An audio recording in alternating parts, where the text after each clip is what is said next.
Olá, você está no canal Amador. Vamos aqui falar desse livro interessantíssimo, que é a Deseducação do Negro, do Carter G. Woodson. Ele é conhecido como o pai da história do mês, da história negra nos Estados Unidos, né? Ele foi um historiador ali no comecinho, final do século XIX, começo do século XX, né?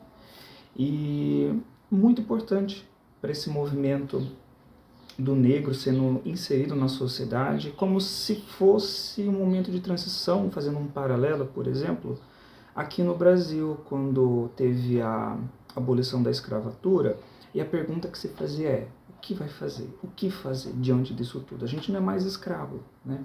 E como a sociedade iria reagir? Porque a escravidão já não existe mais, mas tudo aquilo que a escravidão trouxe em torno do negro ainda continua nessa sociedade.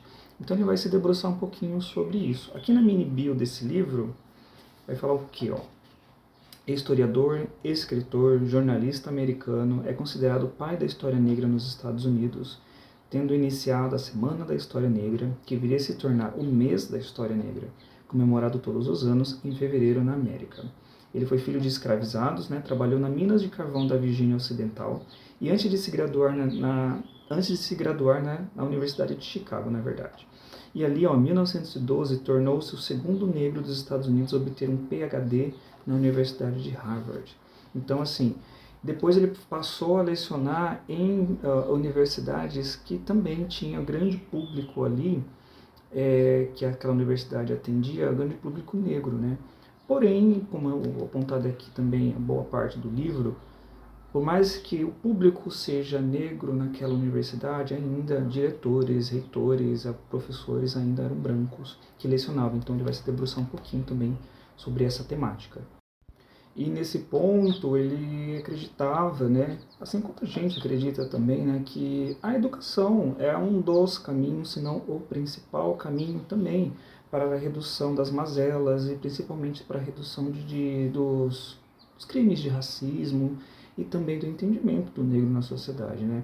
Esse livro aqui, ele vai reunir aqui um pouquinho de artigos, né, em média de 3 a 15 artigos, não contei, e foi publicado em 1933, tá? E ele vai falar sobre questão de educação, vai falar da política, vai falar da religião também como um movimento muito importante, né? Tanto que ele coloca a religião ali como um das instituições em que o negro tinha, digamos, um controle também, né? A gente está falando das igrejas negras, onde a maioria é feita por essas pessoas, né? E ele vai falar também sobre como é a abordagem ali da educação, né? Falando que esses professores brancos lecionando em faculdades onde o público, a maioria era negra, como poderia ser essa abordagem e como também o público, né, o estudante negro.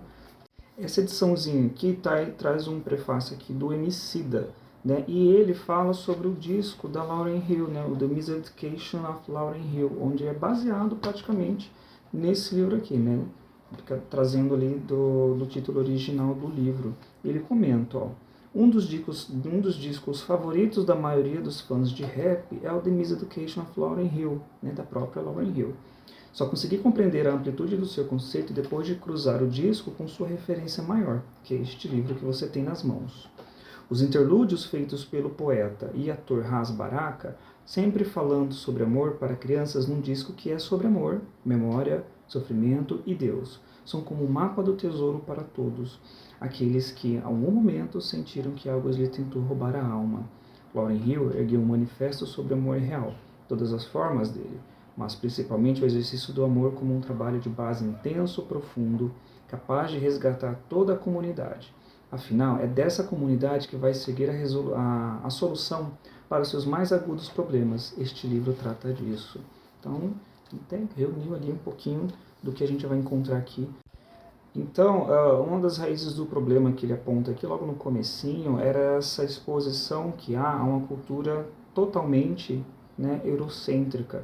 E nessa questão de colocar essa cultura da Europa branca no centro do debate, as outras culturas que permeiam ali a sociedade eram deixadas de lado, principalmente a africana, né?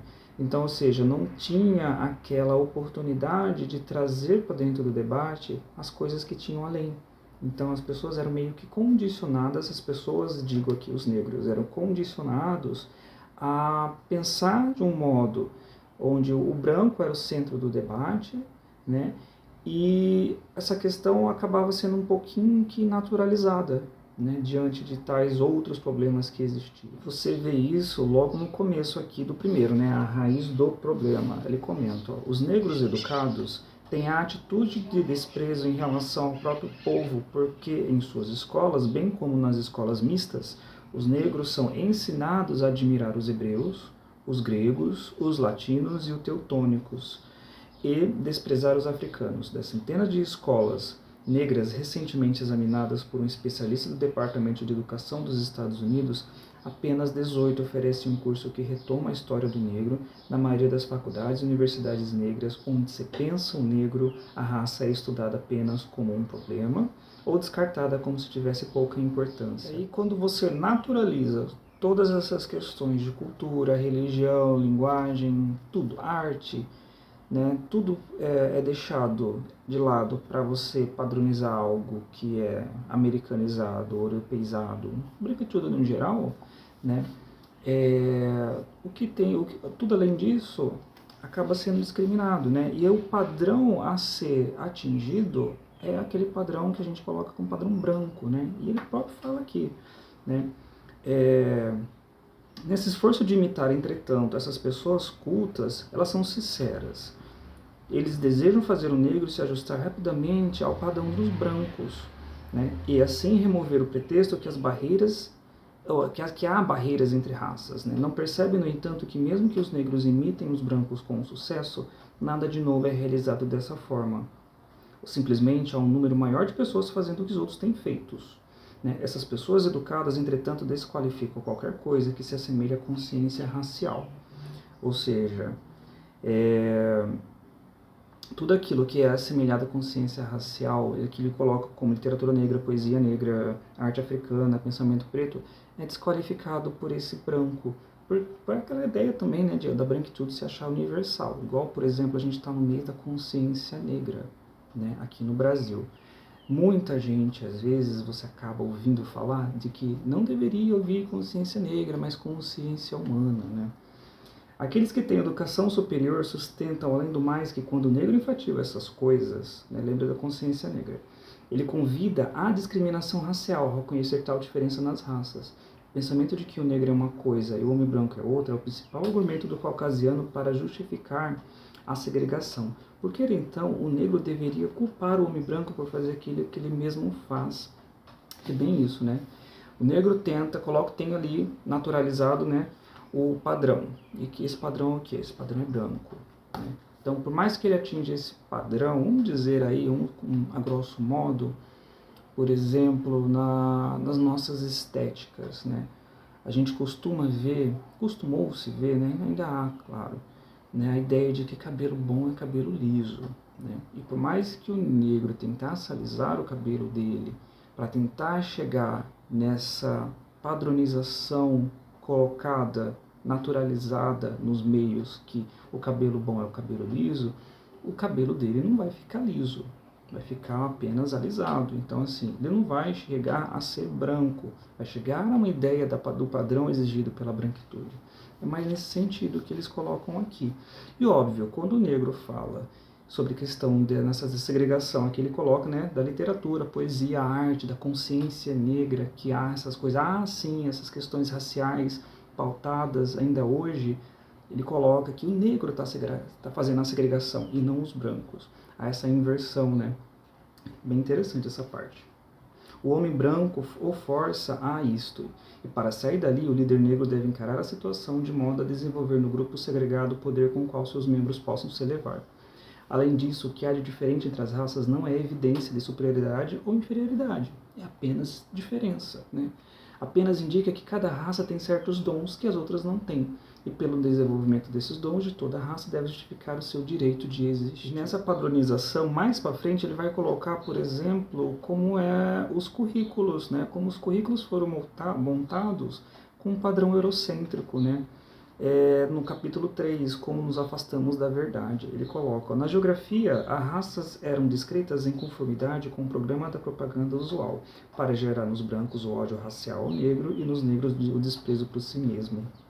A descrição de várias partes do mundo foi elaborada de acordo com o mesmo plano. As partes habitadas pelos caucasianos foram tratadas com detalhes. A gente acompanha aí muito, né, da questão do, por exemplo, da cultura europeia, né, de Roma, Grécia, arte greco-romana e tudo isso. Do ensino da ciência, o negro também foi eliminado. Não foi dito aos alunos que os antigos africanos do interior conheciam a ciência suficiente para preparar venenos para pontas de flechas, misturar cores duráveis para pinturas, extrair metais da natureza e refiná-los para o desenvolvimento nas artes industriais. Muito pouco foi dito sobre a química no método de embalsamento egípcio, por exemplo, né? No estudo de línguas, na escola, os alunos eram levados a zombar o dialeto negro como algo peculiar do negro que eles deveriam desprezar. Da literatura, o africano foi completamente excluído. Não se esperava dele nenhum pensamento que valesse a pena conhecer. Depois, cada parte que ele fala sobre isso, ele vai dando um exemplo contrário, por exemplo. Por exemplo, aqui, ó, a filosofia nos provérbios africanos e no rico folclore desse continente foi ignorada e deu-se a preferência à cultura desenvolvida nas longínquas margens do Mediterrâneo. A maioria dos professores missionários que davam aulas aos libertos, assim como a maioria dos homens de nosso tempo, nunca havia lido os livros interessantes de viagens pela África e nunca tinha ouvido falar em... Isso aqui eu vou dizer como está escrito aqui, tá? Tariq al-Sudan, né, que foi a crônica, ele foi aqui uma crônica do oeste africano escrita em árabe por volta de 1655 pelo cronista Timbuktu al-Sadi. Mais para frente ele continua. No direito dos negros, eles eram a parte da camada mais criminosa do país. No direito constitucional, a falta de brios da Suprema Corte dos Estados Unidos ao permitir a anulação judicial da 14ª e da 15ª emendas e foi mantida, e ainda se mantém descaradamente em nossas poucas faculdades de direito. A gente está falando de 1933, tá? Essa 14ª emenda falava sobre a questão do direito do negro votar ou não. Em história, é claro, o negro não tinha lugar no currículo. Ele foi retratado como um ser humano inferior, incapaz de sujeitar a paixão à razão, e, portanto, útil apenas como rachador de lenha e carregador de águas para os brancos. Você poderia estudar a história como foi oferecida em nosso sistema desde o início do fundamental até a universidade, e nunca ouviria a África ser mencionada, exceto de forma negativa. Isso até hoje, né? A gente tem que ali colocar uma lei para que se exija que as pessoas, né, que os currículos, na verdade, ensinem sobre a questão trazendo aqui para o Brasil, né, a nossa história afro-brasileira e indígena, porque se não é por força da lei, essas culturas são deixadas de lado. É sempre bom lembrar, né, que assim, um currículo escolar, por exemplo, existe uma decisão política entre uma matéria que vai ensinar e a outra que é deixada de lado. Isso é uma decisão política.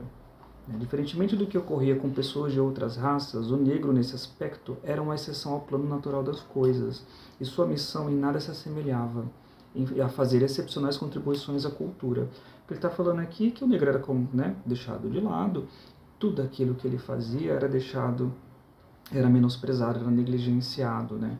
Aqui no Brasil, por exemplo, a gente absorveu muita coisa da cultura negro, cultura africana e cultura indígena, não foi por mistura das raças como quis ali colocar Gilberto Freire em Casa Grande Senzala.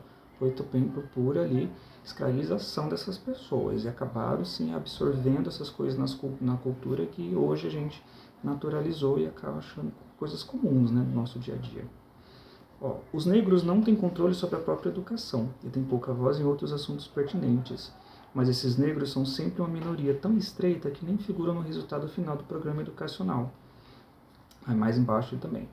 Ensinados com base nos livros do mesmo viés, treinados por caucasianos com os mesmos preconceitos e por negros de mentes escravizadas, gerações após gerações de professores negros serviram para o máximo fazer o que lhe é dito para ser feito. Em outras palavras, um professor negro instruindo crianças negras é, em muitos aspectos, um professor branco assim engajado, pois o programa, em cada caso, é quase o mesmo. Então, ele comentou, né, que por mais que você colocasse professores negros ali para ensinar em comunidades negras, o programa era engessado. Continuava essa visão eurocêntrica, essa visão onde o padrão é o branco, e não tinha essa visão para fora disso, né? Não tinha contribuição de outras raças. Então, se o currículo ainda continua engessado, se o mesmo método é aplicado, continua-se sendo aplicado da mesma maneira. E o resultado vai continuar sendo mais adiante, ele até coloca, né, ó, a educação de um povo deve ter como base a origem das próprias pessoas. Mas os negros educados dessa forma vêm sonhando com os antigos da Europa e com aqueles que tentaram, como eu comentei, né, ele colocava que a igreja era uma instituição diferente, era uma instituição controlada pela raça. Então, o que acontece? Esses negros que adentravam as universidades poderiam usar todo esse conhecimento e toda essa prática revertida para a própria população, né? Só que isso não acontecia na visão dele. Ele colocava que esses negros iam para as grandes concentrações ali, onde a maioria eram pessoas brancas, entravam nessa questão nessa roda elitizada, vamos dizer assim, e até mesmo as próprias igrejas, comunidades negras eram deixadas de lado, iam para lugares onde a maioria ainda era a maioria branco, né? Na verdade, ele coloca como religião de branco, vamos dizer assim. Aqui ele coloca, ó, a religião é apenas religião se as pessoas viverem de acordo com a fé que professam. O que é dito aqui com respeito às igrejas populares dos negros, que por acaso são principalmente metodistas e batistas, valeria também se fossem primordialmente católicas e episcopais, desde que a grande maioria dos negros pertence às igrejas. E mais na frente. Em 1880, quando os negros começavam a se destacar no ensino, a atitude dos dirigentes era diferente da de hoje. Naquela época, os homens iam para a escola a fim de preparar para a elevação o seu povo oprimido, né? Aquela coisa, né? Pegar todo o conhecimento ali acadêmico e trazer para fazer reverter na sua comunidade, né? Atualmente, com frequência, os negros vão à escola a fim de memorizar certos fatos para passar nos exames de emprego. Depois de obter esses postos, prestam pouca atenção à humanidade. Essa atitude do negro educado para com as massas resulta em parte da tendência geral de todas as pessoas para o egoísmo, mas funciona mais desastrosamente entre os negros do que entre os brancos, porque a classe mais baixa desses últimos tiveram muito mais oportunidades. Mais na frente ele coloca sobre essa questão do negro, né, o negro educado, entre aspas, como ele coloca aqui, se afastar dessa cultura negra. Sua religião é apenas um empréstimo dos brancos, que escravizaram e segregaram os negros, e a organização, embora seja em grande parte uma instituição negra independente, é dominada pelo pensamento dos opressores da raça. O ministro negro educado é treinado de forma a se afastar das massas e dos pregadores analfabetos, em cujas mãos o povo inevitavelmente cai. Ele é incapaz de desenvolver uma doutrina e um procedimento próprio.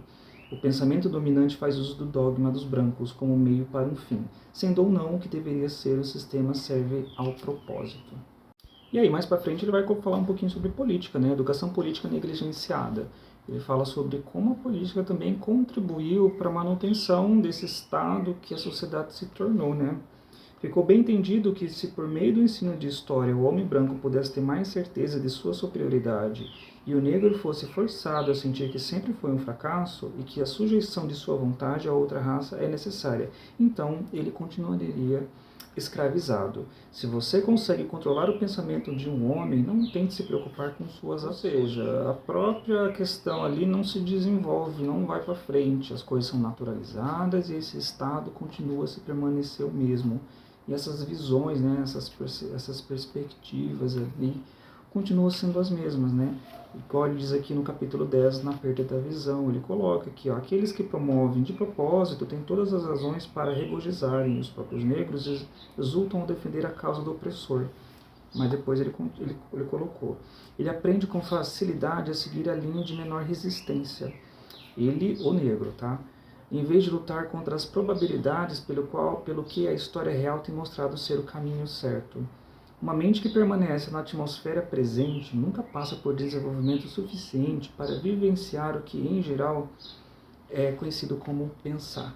Então, ou seja, vive aquele ostracismo, aquela permanência daquela situação como está, e por mais que se estude, por mais que tente elevar, continua a mesma coisa. Ele vai colocar mais aqui, ó, os numerosos resultados dessa política podem ser citados. O trabalhador branco se recusa a trabalhar com negros por causa da falsa tradição de que o negro é inferior. E, ao mesmo tempo, o negro, pela mesma razão, se contenta com um serviço subalterno e trabalho enfadonho. O político exclui o negro dos conselhos de seu partido e do governo, porque lhe ensinaram que isso é necessário para manter a supremacia de sua raça. O negro, instruído na mesma escola de pensamento, aceita isso como definitivo e luta pela escassa consideração que os patrões podem lhe conceder. Um residente irado de um distrito exclusivo protesta contra a invasão de negros porque aprendeu que esses indigentes são portadores de doenças e agentes de crime. Por exemplo, o negro instruído aceita isso com inevitável e acolhe o expediente para o seu povo. Filhos de negros são excluídos dos playgrounds porque afirmam que eles podem contaminar os filhos dos filhos.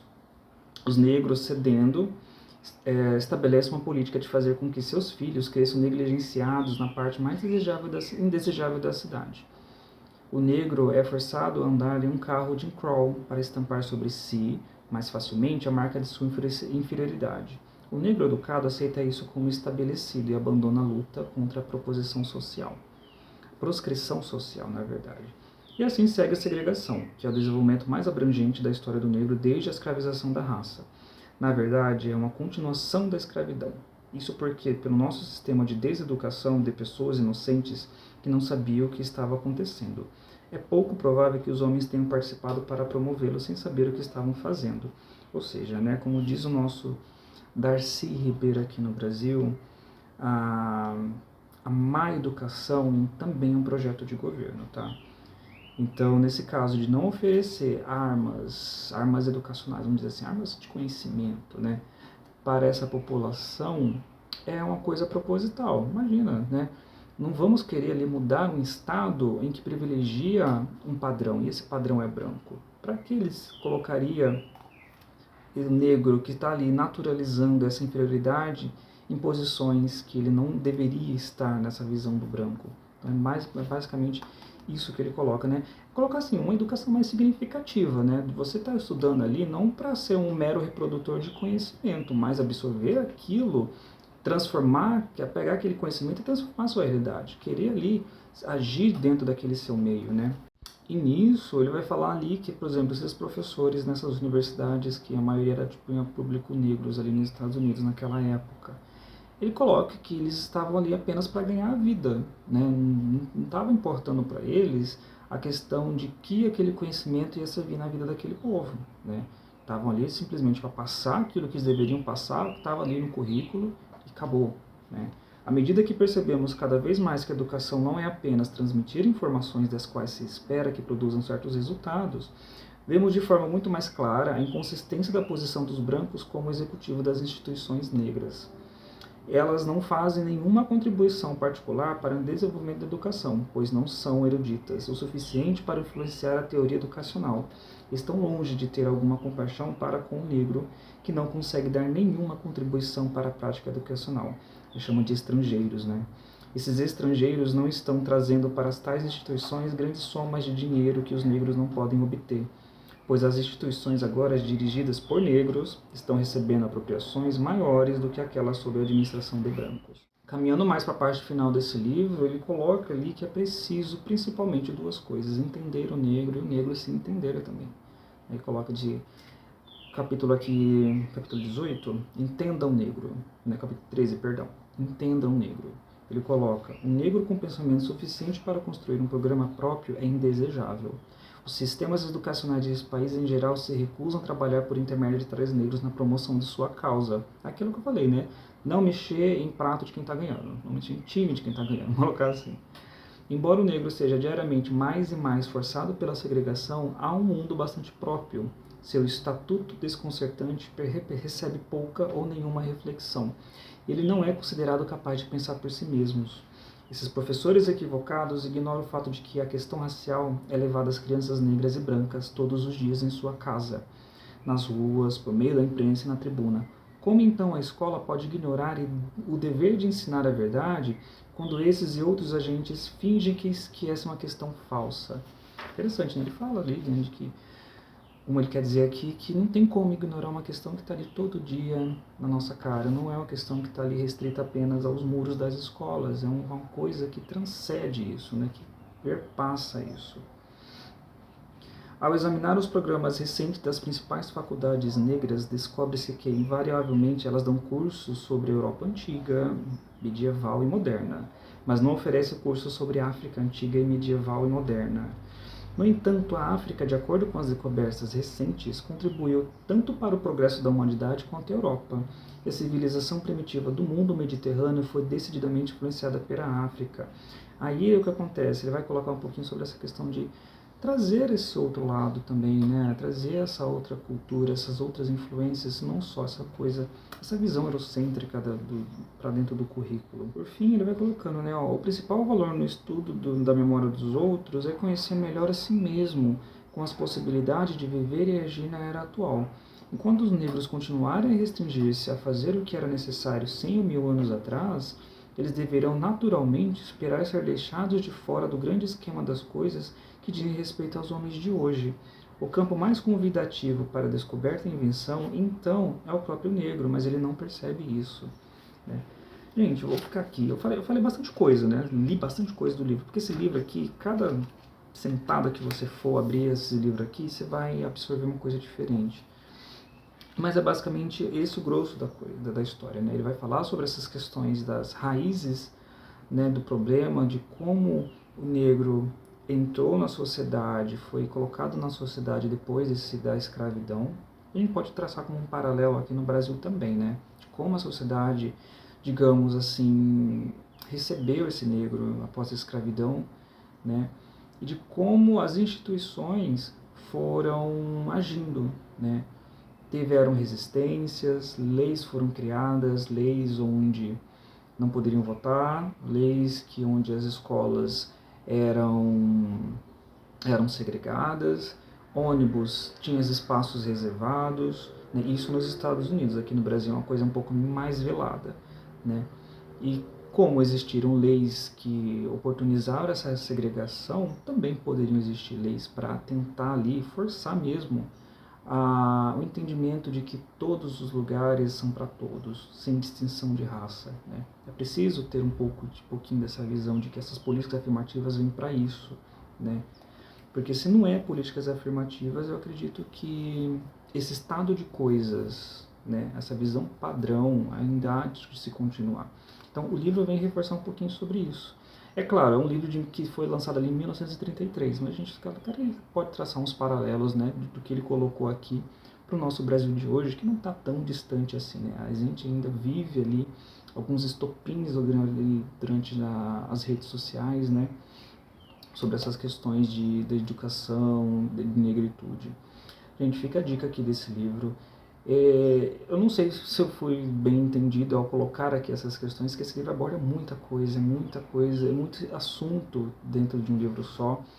E fica a dica, fortemente, né? Pega o livro, leia, né? Faça ali igual que eu fiz, né? Ouça um pouco de Lauryn Hill também, para você entender como ela pegou esse livro, ela transformou em música, em uma outra obra de arte também, tamanha, tão boa quanto essa, vamos dizer assim, tá bom? Fica a dica fortemente. Se você gostou do vídeo, curta, se inscreva no canal e até a próxima.